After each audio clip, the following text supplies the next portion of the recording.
Hi friends, welcome to my channel. మనం ఈరోజు యోగానంద గారికి 12 సంవత్సరాలప్పుడు జరిగిన ఒక ముఖ్యమైన సంఘటన, తన మదిలో నిలిచిపోయిన సంఘటన అది. దాని గురించి ఇప్పుడు మనం పూర్తిగా తెలుసుకుందామా?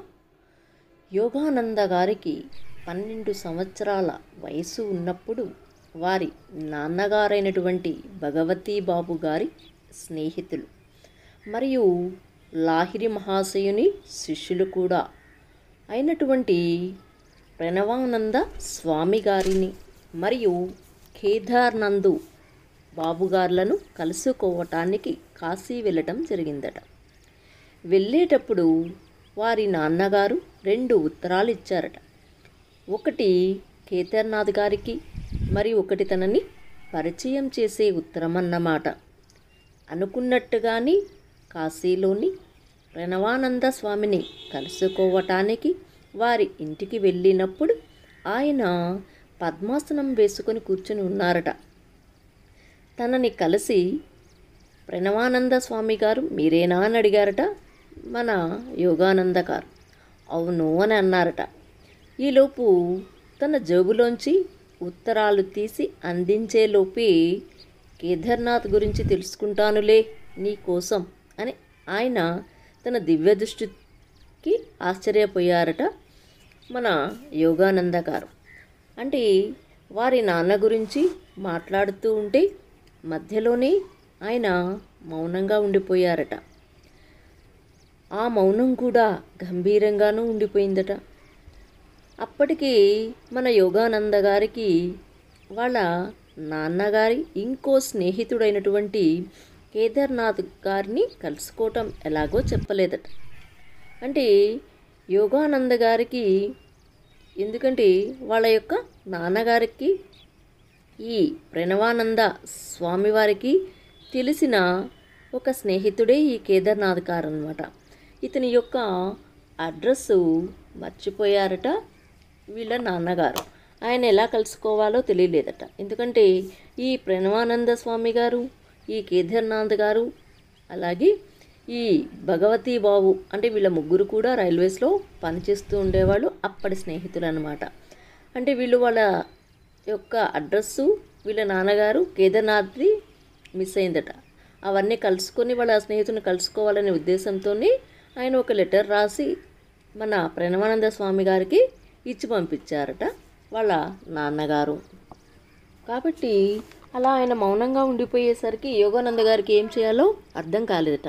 అందరూ ఏమీ మాట్లాడట్లేదు. ఈలోపు వాళ్ళ నాన్నగారి స్నేహితుని యొక్క అడ్రస్ కూడా చెప్పలేదు. ఎలా చేయాలా ఏమిటా అని అలాగే ఏమి దిక్కుతోచిన స్థితిలో అలాగే కూర్చుండిపోతే ఈలోపు ఆయన మౌనం నుండి బయటకు వచ్చి, చిన్నబాబు గాబరా పడకు, నువ్వు చూడదలిచిన ఆయన ఒక్క అరగంటలో వచ్చి నిన్ను కలుస్తారు అని తన మనసులోని మాట అట్లాగే కనిపెట్టేశాడట ఆయన స్నేహితులు.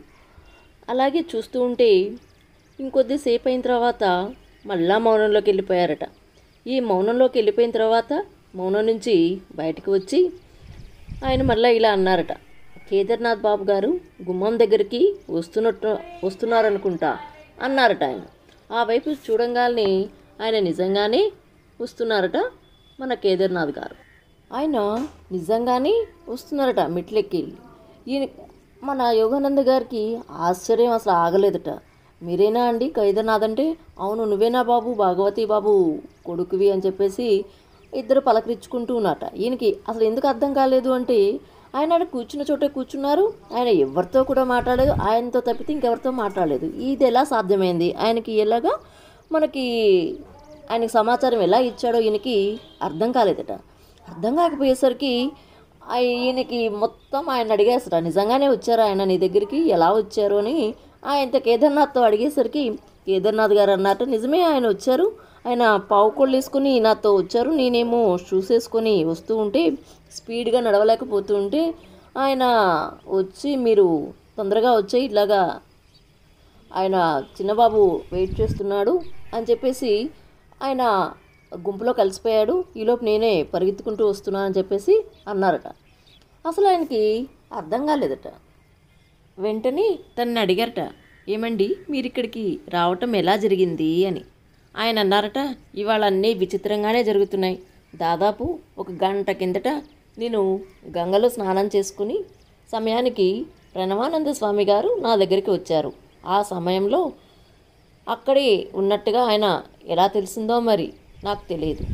భగవతీ బాబు గారబ్బాయి మీకోసం మా ఇంట్లో ఎదురు చూస్తున్నాడు, మీరు నాతో వస్తారా అన్నారట. నేను సంతోషంగా సరే అన్నాను. మేమిద్దరం చెయ్యి పట్టుకొని వస్తూ ఉండగా ఈ పావు కోళ్లతో నడుస్తున్న ఆ స్వామివారు ఈ గట్టి బుట్లతో నడిచే నాకన్నా చురుగ్గా ముందుకు సాగడం ఆశ్చర్యంగా కలిగితట.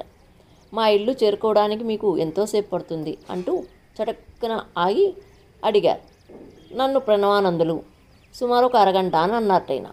అప్పుడు నాకు ఇప్పుడే వేరే పని ఉందని అప్పుడు ఆయన వచ్చేశారు. నేను మిమ్మల్ని వెతుక్కుంటూ ఇక్కడికి వచ్చానని చెప్పారట. కానీ ఈయనకి నమ్మసక్యం కాకుండా ఈయన ఇప్పటిదాకా నాతోనే ఉన్నారు, మీ దగ్గరికి ఎలా వచ్చారా అని ఆయన్ని అడిగారట. అంటే మీకు నా మీద నమ్మకం లేదా ఏంటి అని అన్నారట కేదార్నాథ్ గారు. అంటే ఆయన చెప్పారట, కిందటేటాడు కొన్నిసార్లు కలుసుకున్నాం, కానీ ఈ మధ్య కలవలేదు. మళ్ళీ ఇవాళకి స్నానాల రేవులో కలుసుకున్నందుకు సంతోషించాను అని అంటుంటే అస్సలకి మన యోగానంద గారికి నమ్మకమే కుదరలేదట. అసలు ఏమీ అర్థం కాలేదు, ఇది ఎలా సాధ్యమైంది, ఈయనేమి అబద్ధం చెప్పట్లేదు కదా, ఎలా జరిగింది అనేది ఆయన అనుకుంటూ ఉన్నారట. అంటే ఇలా 2 చోట్ల ఎలా ప్రత్యక్షమయ్యాడా అని చెప్పేసి ఈ సాధువు గురించి ఒకటే డౌటుగా ఉన్నదన్నమాట మన యోగానంద గారికి. అంటే ఒకే వ్యక్తి 2 ప్రదేశాల్లో ఒకే టైంలో ఎలా ఉన్నారా అనేది. అప్పుడు ఆయన ఆశ్చర్యంతో ఇలా అనుకుంటూ ఉన్నారట. ఆయన మాటల్లోనే మనం ఈ భౌతిక ప్రపంచంలో ఉంటున్నామా, కలగంటున్నామా? నా జీవితంలో ఇలాంటి అద్భుతం చూస్తానని నేను ఊహించనే లేదు. ఈ స్వామి ఒట్టి మామూలు మనిషే అనుకున్నాను. ఈయన అదనంగా మరో శరీరం సృష్టించుకొని దాంతో పనులు చేసుకుంటారని ఇప్పుడు తెలుస్తుంది. మేమిద్దరం కలిసి ఆ స్వామివారి గదిలోకి ప్రవేశించాం. ఆయన బల్ల కింద ఉన్న పావుకోళ్ళ వైపు చూపించారు కేదార్నాథ్ బాబు గారు. అంటే ఆ బాబు ఆయన దగ్గరికి వెళ్ళినప్పుడు ఈయన పావుకోళ్ళు వేసుకున్నారు కదా, అవే అక్కడే ఉన్నాయని చెప్పేసి చూపిస్తూ వచ్చారట. అప్పుడు ఆ స్వామి వైపు చూస్తే ఆయన ఒక చిరునవ్వు నవ్వి, ఎందుకు అంత ఆశ్చర్యపోతావెందుకు అని ఆయన అన్నారట. ప్రపంచంలో సూక్ష్మమైన ఏకత్వం నిజమైన యోగుల ముందు దాగలేదు. నేను ఈ క్షణంలోనే దూరంగా కలకత్తాలో ఉన్న నా శిష్యుల్ని కలుసుకొని వాళ్ళతో మాట్లాడగలను. ఆ విధంగానే వాళ్ళు సంకల్పం చేత వాళ్ళ యొక్క స్థూల పదార్థం వల్ల కలిగే ప్రతి అవరోధాన్ని అధిగమించగలరు అని ఆయన అన్నారట. అంటే ఆయన ఒకేసారి ఎక్కడికైనా వెళ్ళగలరు అనమాట. అంటే అక్కడ కూడా వెళ్ళేసి వాళ్ళ యొక్క సమస్యలు ఏమైనా ఉన్నాయేమో కనుక్కొని అక్కడే వాళ్ళు ఏమైనా సంకల్పంతో అంటే వాళ్ళ గురువు గారిని తలుచుకున్నట్లయితే ఇమీడియట్గా అక్కడికి వెళ్ళేసి వాళ్ళ యొక్క ప్రాబ్లమ్ సాల్వ్ చేసి కూడా వస్తాను అని చెప్పేసి అన్నారట. అంటే ఈ విషయం వల్ల మన యోగానంద గారికి కిషోరి బాలిక అంటే బాలుడు కదా, అంటే ఆయన 12 సంవత్సరాల బాలుడు అనమాట. ఈ వయసులోనే ఆయనకి ఇంత ఆశ్చర్యానికి గురయ్యాడు. అంటే ఈ ఆశ్చర్యానికి గురయ్యి ఆయన్ని గురువుగా స్వీకరించడానికి అంగీకరించలేకపోయాడు. ఎందుకంటే ఆయనకి చిన్న వయసులోనే యోగా మనకి ఇచ్చిన గురువు యుక్తేశ్వర్ గారు అని ఆయన్ని తలుచుకోవాలి, కానీ అప్పటిదాకా ఆ వయసులో ఇంకా ఆయన గురువు గారిని కలుసుకోలేదన్నమాట. అందుకని ఈయన్ని గురువుగా స్వీకరించలేదు. కానీ ఆ ఒక్క ఆశ్చర్యంతో ఆయనకి ఇవన్నీ కూడా తెలుసుకునే అవకాశం అనేది ఆయనకి తెలిసిందనమాట. దీన్ని కూడా మనకి సైంటిఫిక్గా కూడా రుజువు చేశారట మన సైంటిస్టులు. అంటే అది కూడా ఎలాగంటే మన యొక్క మానసిక శాస్త్రవేత్త యోగులట వెల్లడించిన శాస్త్ర నియమాలను చెల్లుబడి గురించి మన భౌతిక శాస్త్రం అంటే ఫిజిక్స్ సంబంధించిన సైంటిస్టులు కొన్ని రూఢి చేశారట. అంటే ఈ విధంగా ఇలా జరగటానికి ఏమన్నా అవకాశం ఉందా అని చెప్పేసి వాళ్ళు ఎలా చేశారు అంటే మానవుడికి దూరదర్శన శక్తులు ఉన్నాయన్న సంగతి, అంటే దూరంగా వెళ్ళేసి వాళ్ళు చేయగలిగే కెపాసిటీ వాళ్ళకి ఉందా లేదా అన్నదానికి ఒక ఎక్స్పెరిమెంట్ చేశారట సైంటిస్టులు. అంటే అది ఎలా చేశారు అంటే 1934 సంవత్సరం నవంబర్ 26వ తేదీనట రాయల్ యూనివర్సిటీ ఆఫ్ రోమ్లో నిరూపించడం జరిగిందట. అంటే డాక్టర్ గిసేవ్ అంటే కాలిగారిస్ అని స్నాయవిక మనోవిజ్ఞాన శాస్త్ర అంటే న్యూరో సైకాలజిస్ట్ ప్రొఫెసర్ అనమాట. ఈయన న్యూరో సైకాలజిస్ట్ ప్రొఫెసరు ఏ విధంగా అంటే ఈయన డాక్టర్ గోసేవ్ కాలిగారిన్ అని ఆయన ఎలా చేశారు అంటే ఒక వ్యక్తి శరీరంలోకిట నిశ్చితమైన కొన్ని భాగాలు అంటే కామ్గా ఉన్నటువంటి భాగాలు ఉంటాయి కదా, వాటిని చేత్తో ఒత్తాడట. అప్పుడు ఆ వ్యక్తి గోడకు అవతలున్న వ్యక్తుల్ని వస్తువుల్ని సూక్ష్మమైన వివరాలతో సహా వర్ణించి చెప్పాడట. అంటే ఆయనకి ఎక్కడైతే ప్రెస్ చేశాడో ఆయన బాడీలోంచి ఒక చిన్న రూపం అనేది బయటకు వెళ్ళేసి బయట ఏమేమి ఉన్నాయో ప్రతి ఒక్క చిన్న విషయంతో సహా ఆయన చెప్పగలిగాడట. దానికి ఆయన ఏమంటారంటే చర్మం మీద నిశ్చితమైన కొన్ని చోట్ల సంచలనం కలిగిస్తే అంటే కదిలిస్తే అంటే ఎక్కడైతే ప్రెజర్ పాయింట్స్ కలిగిస్తే ఆ వ్యక్తికట అతీంద్రియానుభూతులు కలుగుతాయని, మరో విధంగా చూడలేని వస్తువుల్ని చూడగలుగుతాడని డాక్టర్ కాలిగారిస్ నిరూపించారట.